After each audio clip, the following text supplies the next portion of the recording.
to the Gatekeeper's Turret in one-of-a-kind castle. I'm Karen, and today I will be answering a question that I get most asked. What is the best exercise for fat loss? If you want to know, come with me to the library.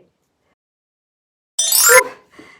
No wonder my hair is always such a mess, that's so fast. Welcome to One-of-a-Kind Castle. I'm Karen the Gatekeeper and we are in the library.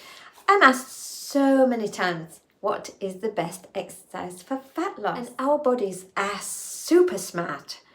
When we start to do something, like running for instance, I would burn more calories when I first started running than I do for the same distance now, because my body has adapted to save energy.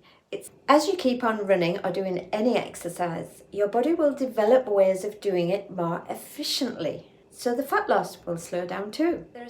And fat loss is not just about exercise. It can be impacted by your eating, by the way you move, how long you move for, do you sleep well? There are so many different factors. So we need to address them all because we can't just rely on one of them to lose the weight. Also, doing the same exercise over and over and over can lead to boredom, burnout and injury. I know, I've done it. I've run for over 40 years. But I do mix it up. Variety stops us from getting bored and will keep the interest going so that we keep going with that exercise and we are consistent with it. Celebrate every little victory. If you pack your gym bag and go to the gym and you go in there and you ask a few questions, then celebrate. It's a step in the right direction. Next time, just go a little bit further. I have a Spark Joy PDF. It's a collection of my life's chocolates that I choose when I am celebrating something I've done. That helps to keep you interested, keep you going, and give you inspiration. So I'll link that one at the end of the video. It's impossible to out-exercise a bad diet. It's not sustainable.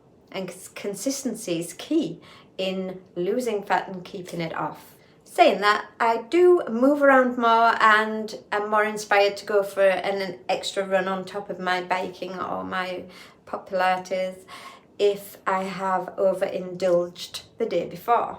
We all do, don't we? But there are far too many calories out there in our faces wherever we go, and the temptation is hard to resist. I personally have a calculation that I do to find out how many calories I use in a day. I have an app I use to scan in what I eat so that I can keep about the right amount below my daily requirement. Because being below your daily requirement means that your body will have to find that energy from somewhere, and that is from your stored fat. Cutting a few calories beneath what you really need for the day is called a calorie deficit. I have a whole video on the topic if you'd like to watch that one and calculate it all out yourself. It's very, very simple. If you're in a calorie deficit, then any way in which you move will contribute to your fat loss. You can walk and lose weight, do the housework and lose weight, run around with your children and lose weight, as long as you are in that deficit.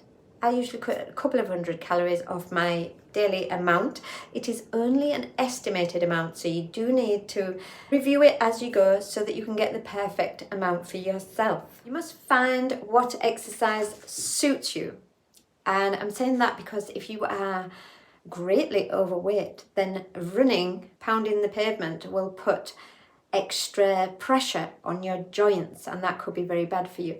And I always say please see your GP before starting any sort of exercise. I hope you enjoyed this video. And subscribe, give the bell a little tinkle so you don't miss my next one. I'd love to know what your little mix-up of movement is, so please let me know. Check out my other videos. I'll put all the links down below. And until next time, good lady, fare thee well.